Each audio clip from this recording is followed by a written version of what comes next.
I was looking at my guitars. You know, there you can see them in the light here. And I just noticed something here. This is the 41 Authentic. And looks good. Yeah, there you go. Now I can get the light on that. This is the D18 37 Authentic. And over here is the BG16. And my voice is making it ring. Get the light on it, man. That's hard to get right with the camera. Look at this right here. There's a crease right there. Anytime you see that crease, immediately check for a loose space, which we're gonna do. I'm still trying to get it better on the camera here. Let me see if I can take it off here. I noticed it when I was sitting there across the room looking at it. I still haven't got a good shot. There it is. There it is. See it? Right there on the back edge of the bridge. You can see that crease right there. Bingo. And I would point it out, but I'm holding the guitar and the camera. But it's right here. Whoops. Right there. Look on that back edge. There it is. Okay. Anytime you see a crease like that, check for a loose X space right there. We're going to do that on this guitar. We're going to take it out to the shop right now and take a look at it. Now, the bridge plate's going to be on there, so you can only probe from the brace side. We're going to take the camera out there, and we're going to probe it immediately, and we'll talk about it a little bit out there. So, let's take this guitar to the shop. While we're out in the shop, let's see if we can get another look at that crease. Watch the light right there, see it? You can see it right there.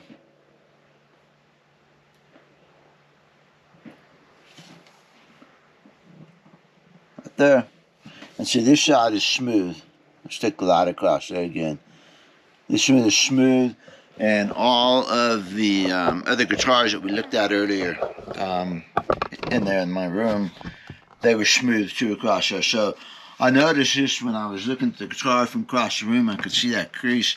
And it might not be anything, but it usually indicates a loose X bass. So let's take a look at it and find out. Loosen the strings up. And we'll be back.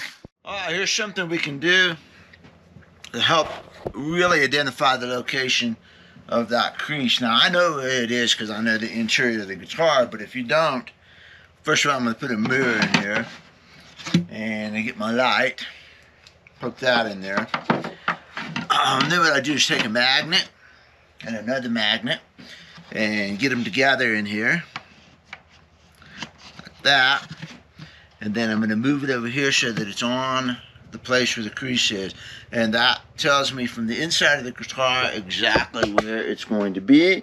And you can see that it's right there. And so it is right there on the X bass, which I suspected, having seen this a lot of times before.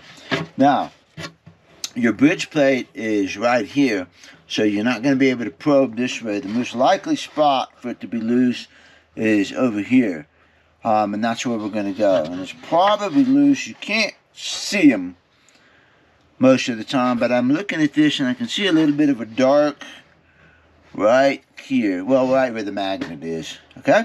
So I'm going to get a probe. And I'm going to probe around in there, and if I find it, then I'll be back with the camera and show it to you. My probe just looks like this. It's just feeler gauges.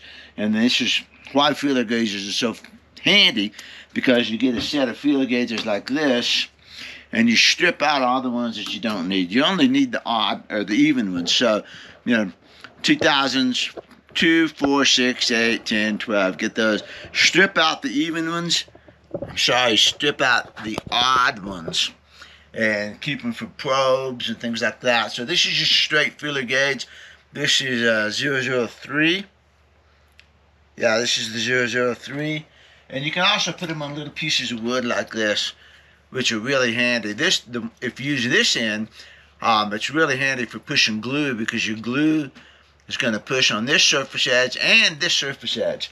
So you get double surface edges. So, alright, so let's see what I find. Okay, there's what we have, and that's the 003. the brace is not very loose, but it is going under a little bit right there. And that's, you know, that's where the problem is on this thing. So we're going to fix that. Again, you can't, you know, the bridge plate is in the way, so the feeler gauge is not going to go very far, and the brace is probably not loose to the point where it's like going to fall off or anything, but it does have a little bit of a weak spot there that's causing the bridge to pull the top up. So what's happening here is you have a brace.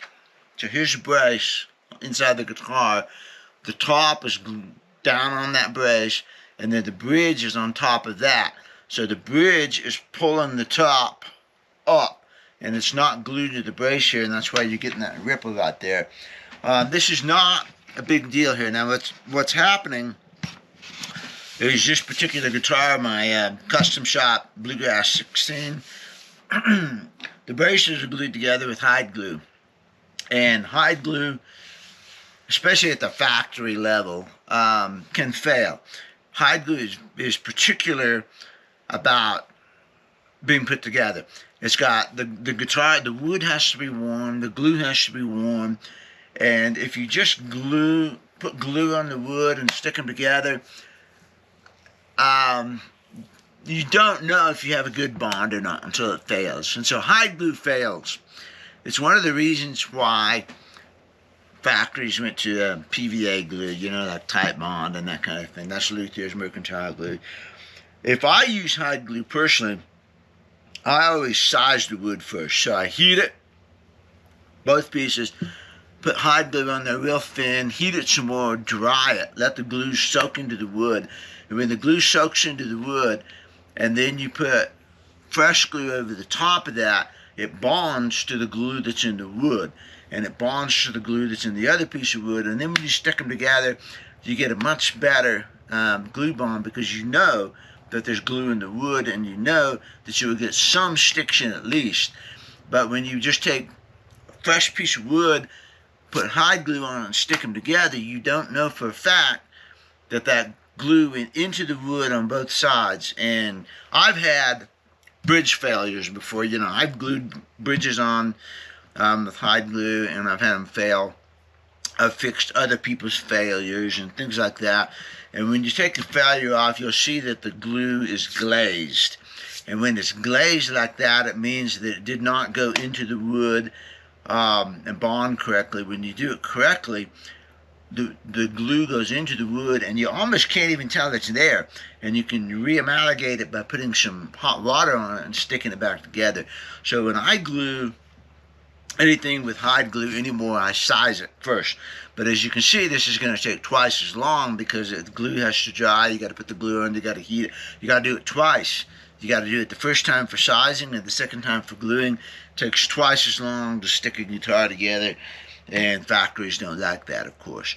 So I'm going to put a little bit of glue in there, and we're going to clamp it down. Now, I'm not going to use hot hide glue. I'm going to use fish glue, because it will re-amalgamate with the hot hide glue, and everything will be fine. What I am going to do, though, is I'm going to use some hot water, too. This does not require a lot of strength. This is not a major failure. If I get either hot water or fish glue in there, and then clamp it, it's going to be fine. But I like the hot water, because that's what really heats up that hide glue. And it's cold in here this morning. It is 53 degrees in here in the shop, and that's way too cold to work with hot hide glue. It needs to be like 80 or 90 degrees in here. So that's another, you know, that's a limiting factor. It needs to be hot in the shop, so that that glue takes as much time as possible to cure. When you're working with hide glue on fresh wood, you have like 10 to 15 seconds max to get that piece together. So you can imagine trying to heat the inside of your guitar and keep it warm in here. So I'm going to use fish glue, and I'm going to use some hot water, and we're just going to push it in there. We're going to clamp it. This is not a bad failure, because I caught it very early. And that's the lesson here, is if you see something like this happening, catch it. Get on it right away. The other thing I did I took the 03 and I probed around the bridge here because the bridge is part of the bracing system. And if you have a loose bridge, it can cause this sort of look too, because see, the bridge is going to pull up off the wood differently. So let me show you what I'm doing here a little bit closer. As I'm just taking this probe, this 003, and I'm trying to push it under here, and the bridge is on there really tight. There's nothing going on there, nothing funky in the bridge. But check the bridge, because if you have a loose brace, the wood pulls up, and then pretty soon the bridge tends to get loose too, and the whole thing is a mess. It happens mostly here because there's a brace on the other side here, the T-brace. Let's take a look at that again. You got the tone bar brace over here. There we go. Back there on the back corner of the bridge plate, you see that brace going across there, and that strengthens the treble side of the guitar. Whereas on the bass side over here, you've got this great big hole right there. There's no braces in there, and so that's why the bass side tends to get loose more often than the treble side. Although I have seen the treble side come loose, and very, very seldom is it actually the brace. It's usually the X brace. Always the X brace, because that's where the bridge attaches. So the bridge is trying to pull the top wood away from the brace. So anyway, we're gonna get some glue in here, and I will show you the clamping process and that kind of thing after I get all this done. I'm gonna heat up some water. I'm also gonna heat up the fish glue just with a hairdryer, because like I said, it's 53 degrees and it's cold. It'll flow a lot better if it's warm, and everything will just go together if it's warm. So we're gonna do that, and then I will be back and show you the clamping process. All right, here we go. I've got this spatula here, which is a little bit bigger. This is about a 10,000th of an inch or so. I pushed it in there, and it went into that brace. And so I'm pretty convinced that it's loose right there. I'm just going to get some hot water on this, like this, and it's going to spill. I'm not looking for a lot of water here, just a little bit. And that definitely feels loose to me. Right there at the bridge plate. It's definitely going in. So I'm just pushing some water in there. You could take a brush, you could do, here's another deal you can do. Then we got a paper towel.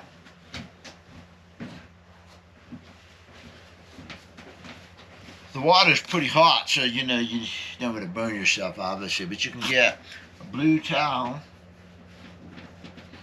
and get damp, and you can go inside with that and treat this just like glue. And then pushing it up against the brace, put a little moisture up in there. That alone will make it soak in. That'll also heat it up. I'm pushing it in here. Yeah, definitely loose there. Definitely. Definitely. Right there. I'll show you. Okay, look at that. See, I mean, that, when I'm pushing on it, it definitely went in. Now, I can't go too far because the bridge plate is there, of course, like I keep saying. Here's my glue, fish glue now, and I better get that out of there before it gets glued in. Put some glue. I heated this up. It's nice and warm. It just makes it flow a little bit better. I'm going to go in there and smear it alongside that. Got it. Man, let me show you. There's the glue smear right there. And now it's ready to be pushed in with this. Okay? And there's just too much going on here to actually film this. Oh yeah, that definitely is going in. That definitely is a loose brace right there. No question. So I'm glad I caught this. And as you get the heat and the water and all that stuff in there, and pushing it with a probe, you know, you probably are going to loosen it up if it has any kind of looseness going on. You're going to make it worse, which is what you want to do. It's kind of like going to the dentist. You know how they probe on your teeth, and if there's any weak spot, they're going to find out. But the rest of it's tight. When I get away from that loose spot, I can't push it in. So it's not like I'm making the brace. It's not like I'm loosening the brace here, because once I get away from that little bit of a weak spot, it's tight and doesn't move. Okay, got that. I'm pretty confident I got some glue in there, but we will find out when we clamp it. So I'm going to get this nice and clean so I can see the squeeze out. I don't care about it actually being clean, but what I want to see is the squeeze out. Now, I use these clamps, and they've got the little groove on them so it won't dent the brace too bad. And this is good because the loose spot is actually right there, which is going to give me a good clamping spot right on the bridge. I was going to be prepared to build a little ramp or a little bridge on the bridge, but we're not going to need to. This is going to clamp on there really good. I only need one clamp on this. And then what I want to see is some squeeze out.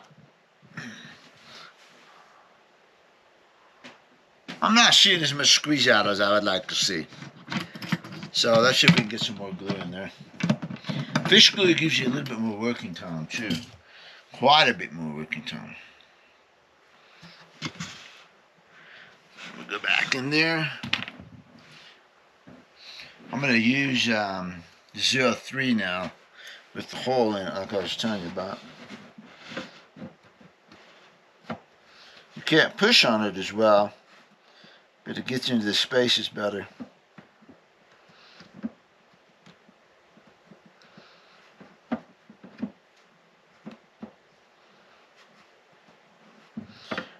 And another technique you can use is drag this along the brace. It's kind of like a knife. Yeah. Oh yeah, there it went. There it went. Especially if when you're pushing on it, you get a little bit of a splinter or something that's not letting the wood work right. I'll try to explain while I'm doing this. I'll explain in a minute. That straightens out the wood grain, basically. So if you're pushing on it, like I was doing, you can cause a little bit of a wood splinter to rip away, and that won't let you clamp. So when you come across an angle, you kind of straighten that wood grain up. Like this, you'll straighten the wood grain up, and that's what happened there. So, alright, we're going good now. Here's my damp cloth. Did I leave it in there? Let's just get another one. There it is. Now, clean that up again. And again, I'm pushing the water up against here, so that helps a lot.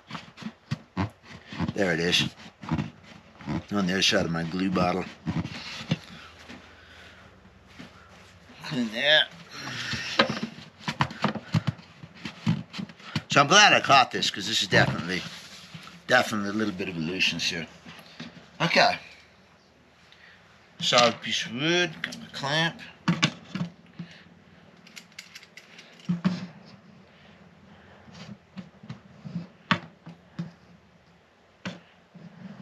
Got it. There we go.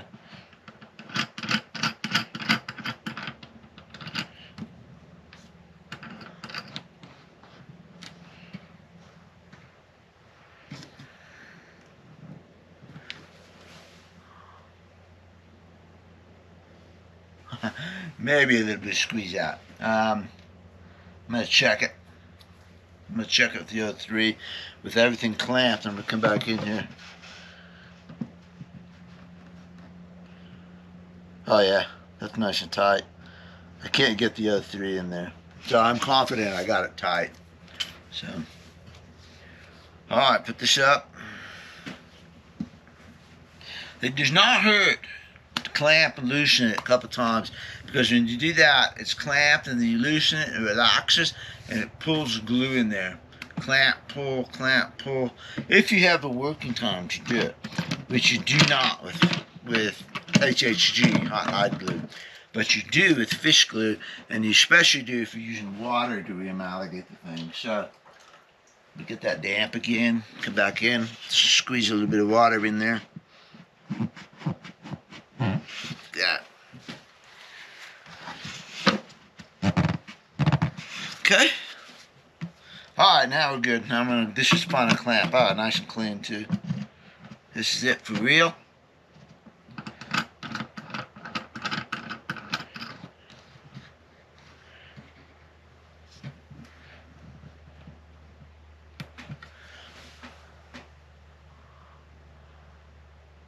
Okay?